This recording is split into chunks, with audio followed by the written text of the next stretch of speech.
Bienvenidos a todos a una nueva entrega de Historia al alcance de todos. En el blog de hoy me gustaría hablar de un proceso que no suele pasar de moda en lo que son los ambientes académicos, en los colegios, en los terciarios, que es el crack del 29. En primera instancia lo que quiero hacer es diferenciar el crack del 29 con la crisis del 30. Son dos procesos diferentes, si bien son dos procesos absolutamente relacionados y consecuencia directa uno del otro.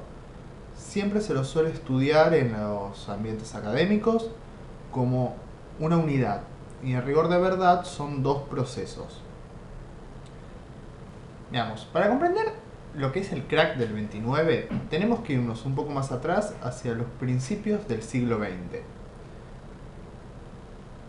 En Estados Unidos, a principios del siglo XX, hubo modificaciones importantísimas a nivel económico y también a nivel productivo. Por un lado, fue el auge de lo que hoy conocemos como la paz armada o la Belle Époque. Este proceso es un proceso bastante interesante y sobre todo bastante complejo, del cual voy a hacer otro blog aparte. Pero este proceso, básicamente, para el tema que nos compete el día de hoy, es que en Europa, los países occidentales estaban en una crisis política, pero no en una crisis económica, y fue el auge de la cultura y sobre todo de la carrera armamentística que estaban haciendo para la futura guerra que ellos ya prevenían que iba a venir. Esta guerra la conocemos hoy como la Gran Guerra o la Primera Guerra Mundial. La guerra dejó consecuencias bastante funestas dentro de lo que es la Europa en general, más en algunos países que en otros, como por ejemplo en Francia, en Inglaterra y en Alemania. Pero a su vez, otros países de Europa, como por ejemplo toda la zona nórdica, no se vio afectada. Y del otro lado del charco, Estados Unidos, lejos de verse afectada negativamente, se vio absolutamente beneficiada. ¿Por qué? Por un lado, los países intervinientes en la guerra estaban en deuda económica, moral y política con los Estados Unidos, al haber sido interventores en la guerra y haberle dado la victoria. Y por otro lado, esa deuda política se veía reflejada en los accionarios políticos de los demás países. Además de que al ser el gran triunfador, sin destrozos, de hecho, en su propia tierra, tomaba una posición absolutamente dominante dentro de los países participantes de la guerra. El más perjudicado de los países en esta guerra, la Gran Guerra, fue Alemania. ¿Por qué? Alemania, por el Tratado de Versalles, que fue uno de los tratados que puso fin a la guerra, no fue el único, como a veces suele decirse, se le hacía moral, política y económicamente responsable de la guerra. Por lo tanto, estaba en deuda económica con Francia y con Inglaterra, entre otros. Además, las cláusulas de los tratados eran muy limitantes para el país alemán. Volviendo a los Estados Unidos, tenemos que hablar ahora de un emprendedor de la época, que fue el señor Henry Ford. Henry Ford tenía la idea de crear una automotriz, una fábrica de autos, bajo la siguiente premisa: crear autos que puedan ser consumidos hasta por sus mismos obreros. De hecho, fue lo que él mismo hizo. Recordemos que para la época, los autos eran un bien de lujo, a los cuales no todos podían acceder y que su fabricación en sí misma era muy costosa. Por lo tanto, lo que el señor Ford creó es una línea de montaje, hacer el mismo producto una y otra vez reiteradas veces, con obreros especializados en partes específicas para la creación de estos automóviles, pero todos exactamente iguales. Muchos de los autos que hay de la época, que no son Ford, son autos a pedido. Quiero destacar además dos de frases de las tantas que nos dejó el señor Ford. Una es: hay una regla para el empresario y es hacer productos con la mayor calidad posible, al menor coste y pagando los sueldos más altos posibles. Y la otra fue: el cliente puede elegir el auto del color que quiera, siempre y cuando sea negro. Estas dos frases son muy importantes porque nos muestran el espíritu de la época, más que solamente la mentalidad de un emprendedor. En la primera frase vemos que la idea es crear productos de calidad, baratos de producir y sueldos altos.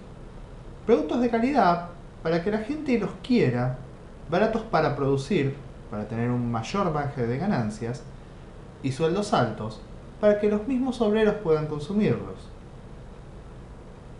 Y en la segunda frase lo que vemos más que nada es cómo se manejaba una línea de producción cerrada. Él podía hacer autos para todos, en tanto y en cuanto los quisieran negros. Ahora bien, vamos a ver qué tiene que ver esto con el crack del 29.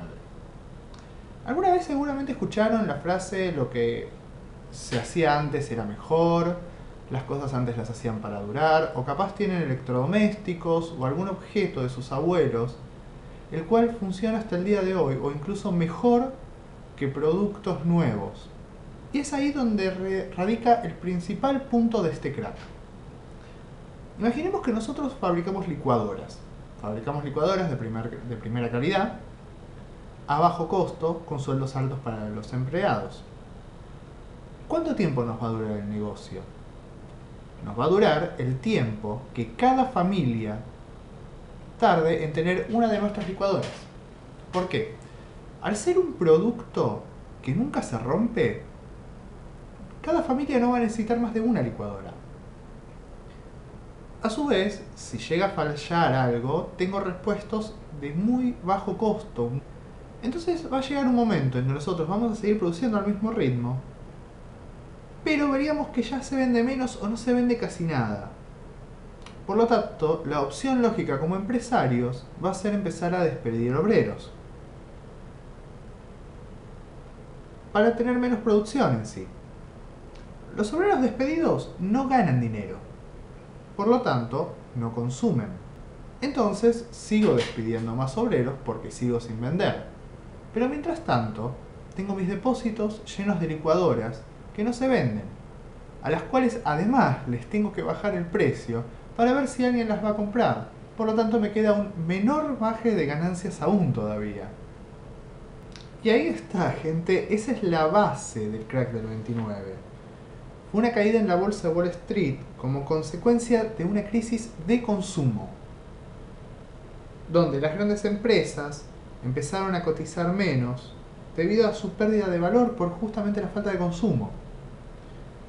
Este signo de despedir obreros para abaratar costos y gastos y de caída del consumo se la conoce como círculo vicioso del capitalismo. Por lo tanto, este crack podemos resumirlo como una suerte de crisis capitalista o crisis de consumo. También recordemos que este proceso fue la expresión más brutal o salvaje del capitalismo en la historia de los Estados Unidos. Ahora bien, yo dije que esta es la base del crack del 29, porque no fue el único motivo del crack. Hay a grandes rasgos 14 motivos a los cuales se le atribuye el crack del 29, que van desde este círculo vicioso del capitalismo hasta la venta de propiedades en las zonas pantanosas del sureste de Estados Unidos que hoy conocemos como Miami. Lo que quiero destacar es esa que ya destaqué y una más. En un principio del blog me explayé un poco sobre la Europa pre y posguerra. Pero hay un porqué. Luego de los tratados que pusieron fin a la Gran Guerra, entre ellos, como dije, el de Versalles, Alemania quedó quebrada política, económica y moralmente. Además de que quedó endeudada con Francia, Inglaterra y los demás países. Mientras tanto, más al este, en Rusia, se lograba la revolución y asumía el liderazgo del país el comunismo. Un país donde hay crisis moral, económica y política es un caldo de cultivo idílico para las ideas del comunismo, más aún en esa época cuando eran mucho más fuertes de lo que son el día de hoy. Por lo tanto, Estados Unidos tenía que buscar una manera en que Alemania no cayera en el comunismo, dado que el comunismo como ideología era su mayor enemigo de ese momento, siendo que Estados Unidos era absolutamente capitalista. ¿Cómo lo hizo? De esta manera. Les voy a pedir que presten un poco de atención acá, porque es un proceso económico bastante enrevesado. Recordemos que Alemania estaba endeudada con Francia e Inglaterra, pero a su vez Francia e Inglaterra también le debían dinero a Estados Unidos y no le pagaban, alegando que ellos no podían pagarle porque Alemania no les estaba pagando a ellos. Bueno, el circuito en sí fue de esta manera. Por un lado, empresas de Estados Unidos invertían en Alemania. Empresas enviadas obviamente por el gobierno. Las inversiones alemanas servían para satisfacer las necesidades mínimas del país y pagar de a poco las deudas impuestas por este tratado. Francia e Inglaterra, a su vez recibiendo parte del pago, satisfacían las necesidades del país y pagaban un poco de esto a Estados Unidos, el cual a su vez recibía mucho menos dinero del que en primera instancia invirtió en Alemania. Pongámoslo en números para que sea un poco más gráfico. Supongamos que Estados Unidos invertía $1 millón en Alemania. Para poner un ejemplo. Con esta inversión, Alemania se quedaba con 200.000 y pagaba 400.000 y 400.000 a Inglaterra y a Francia. A su vez, Francia e Inglaterra se quedaban con 200.000 cada uno y entre los dos le terminaban pagando $400.000 a Estados Unidos. Por lo tanto, Norteamérica pagaba 1 millón, pero recibía 400.000. Un negocio para nada rentable. Pero esta pérdida de dinero se hacía como inversión para que el comunismo no avanzara en Europa, siendo el comunismo el gran enemigo. Esta pérdida de dinero también fue uno de los principales puntos del crack del 29 y de lo que luego se conoció como la crisis del 30. Porque si bien en 1929 fue la caída de la bolsa de Nueva York, los efectos no se sintieron hasta el año 1930. Por último, ¿por qué este crack fue una crisis global? Porque fue en la bolsa de Wall Street, en la que cotizaban empresas de todo el mundo, y no solamente de Estados Unidos. Y las que no cotizaban en Wall Street, por la caída de este titán de las finanzas, hizo destrozos en las bolsas de los respectivos países, ya que Estados Unidos era, y de alguna manera hasta el día de hoy sigue siendo, la base económica financiera del mundo. Bueno, hasta acá llegamos con el videoblog del día de hoy. Quería tocar este tema porque es un tópico que jamás deja de ser objeto de estudio en los ámbitos académicos. Y les recuerdo que estos son algunos de los puntos del crack del 29, no son todos. Y en cuanto a la crisis del 30 propiamente, seguramente voy a hacer un blog más adelante hablando de la crisis y de los alcances a nivel global y tocando algunos países para ver la crisis a nivel puntual de cómo fue. Espero que les haya gustado. Si fue así, denle un like al video para que me entere que les gustó. Suscríbanse al canal, así están al tanto de cuando subo videos nuevos.